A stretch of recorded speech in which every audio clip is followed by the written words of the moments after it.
ลามะสัตว์ที่เหมือนอูฐใส่วิกอยู่บนภูเขาแถบอเมริกาใต้หน้าตาดูดีเรียบร้อยแต่จริงๆแล้วคือจอมป่วนระดับหัวหน้าห้อง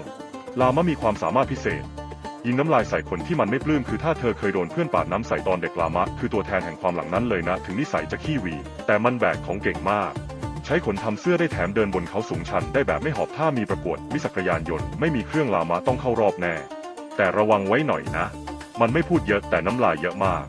ลามะสัตว์หน้าสวยสายสตรองแบกได้ถมได้ขึ้นเขาได้เหมือนเพื่อนในแก๊งที่ทั้งรักทั้งกลัวนิดๆใครอยากไปเที่ยวเปรูอย่าลืมเซไฮให้มันเบาๆไม่งั้นโดนไฮแบรนด์น้ำลายแน่